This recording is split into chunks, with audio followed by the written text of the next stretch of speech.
What's up, guys? My name is Andre Hopkins, also known as Entre Interview, and today I'm joined by Coach Bonkar for NRG after a big win versus C9. How are you feeling, Bonkar? Yo, I'm feeling good. What about you? Hey, I'm a huge fan of the team. Felt good. It's a good day today. Nice. So, yeah, it was a good game. I'll just hop right into it. So, Ethan played Astra for what I saw on VLR, was one of the first times ever in officials. What was the experience like getting him used to calling on an agent he's never really played before?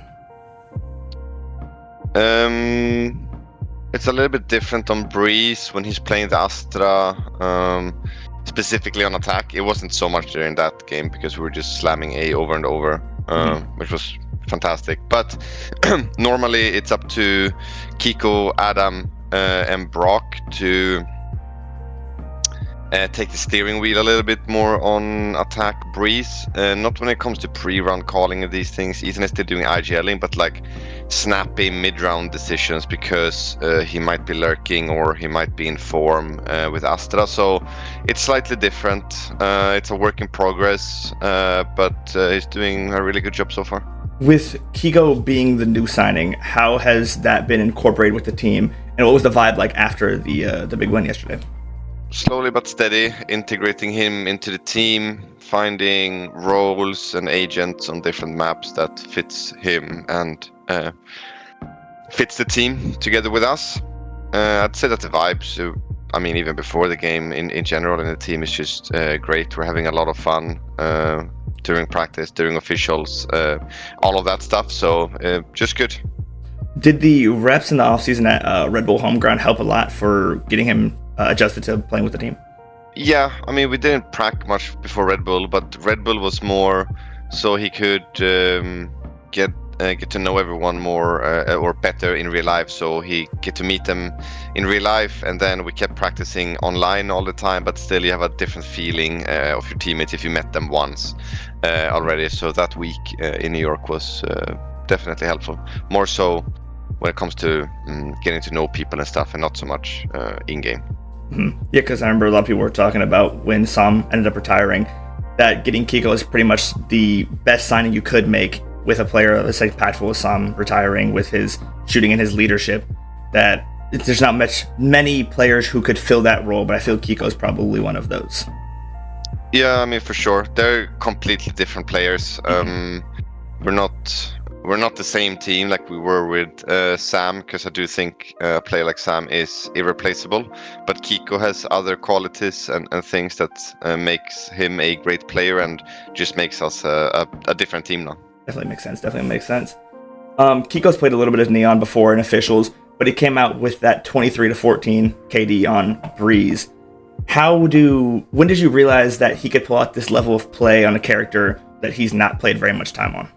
I'm gonna be honest, I don't even think of agents that much when it comes to the team. He played Yoru in the beginning on Breeze for us, and we had Mada on Neon, and they said it would make more sense to swap them, and I said that's fine. Valorant has been out for so long now, so I just expect people to know how to play a lot of agents if you just give them some time and you guide them a little bit and you help them a little bit. So for me, it was a no-brainer having, he played Killjoy on Pearl, and then he goes into the Neon on Breeze, and then he's going to be playing a lot of different agents on different maps, and he's very flexible, so it's not a problem.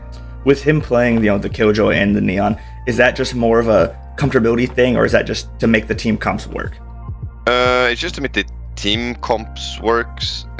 It is also his role in the team. He is the secondary duelist or the secondary entry, whatever you want to call it, within the team in general. So, but that doesn't matter which agent he's playing on. But it fits with Killjoy on Pearl as an example. It's just a duelist, to be honest, on Killjoy. On Pearl, it's not an agent thing. It's more a role thing and a mentality thing of how you approach it, and that's how we want him to approach the map.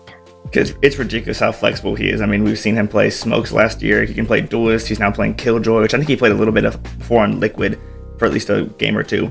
Just ridiculous how a player can play all these roles at such a high level, like at a world champ kind of level. Yeah, no, he's great. What was going through your head on that second map of Breeze during that mini comeback C9 was having? Not much. The only thing that was going through my head was because they had a very weird comp and their A retakes were pretty solid. So it was like my brain almost became like in practice mode, like just keep. I wanted them to keep going A to figure out how to play the post plant versus that comp and improve. So I zoned out a little bit, but I don't. As soon as we started going a little bit towards mid and B in these things, and we saw how they were playing the map, it was I felt comfortable, even if it was.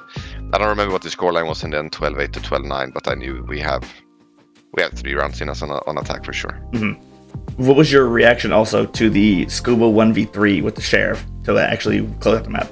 I mean, obviously happy. He just clutches so much. Again, I was a little bit zoned out. I didn't even realize that we won the match of that 1v3. Like, I didn't understand. It was kind of a sleeper clutch that came out of nowhere. But again, he just comes out with these really nice clutches all the time, and it's very appreciated.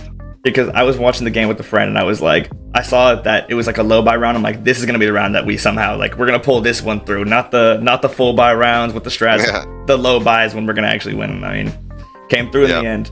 So during the offseason, we saw Skuba had that hand injury. Has he back to 100% or at least feeling better with that hand? Yeah, it wasn't anything serious. He had some like scrapes on his hand. I don't know what you call it in English, but it wasn't anything super serious. It was just hurting him a little bit, but he's 100%. All right, good. Yeah, because he talked about on the stream, it was just like from a fall, so I just, feel like it was probably good to make sure that he was good for 100%. Going into your next game, you guys will face MIBR, who've been hyped up as the next big America super team. Going into the game, how do you feel about most people perceiving this as the number 1 versus number 2 teams in North America? Fun is how I view it. I'm not sure if we're number 1, number 2 with G2 in the picture. I still think G2 is a incredible team. Just fun, good experience for us. We need to learn a lot. We need to play some more officials, so I'm stoked about that one. It's 2 weeks until the game, I believe, so it's quite a while, but super good experience playing a great team like them. My last question, I just wanted to see if I get a little bit of insight. You guys were super dominant last year on Corrode. What led to switching it up and picking the Breeze this time? I mean, Corrode, they banned Corrode against us, so we didn't even have the option. And I just like picking different maps and doing different things and having different game plans on maps.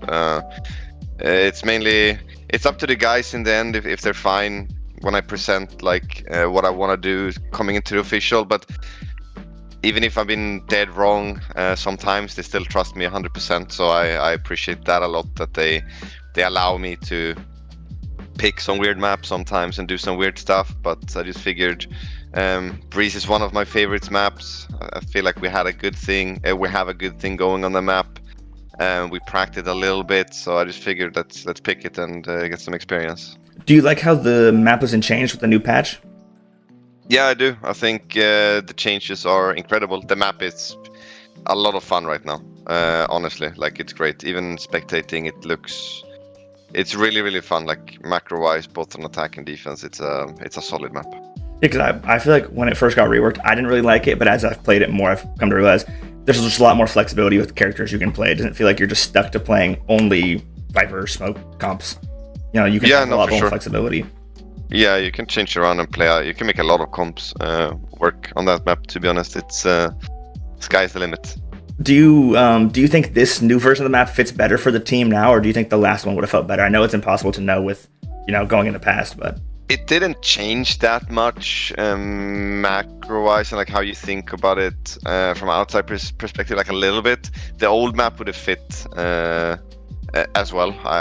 I personally always thought that I had a really good read on how Breeze should have been played, whether it was the old version or this new version as well. So it would have been good also. All right. Well, thank you for your time. Thank you very much. I think, no problem. Happy to get this one out. And so January 30th, pretty sure is your guys' next game against MIBR.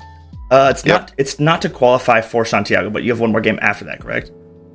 Yeah, so if we win, we are in like the upper final. If we lose, we go into the gauntlet of playing. I don't even know how many games, but there's a lot of games if we lose. So yeah, it's I brutal. want to try to avoid that.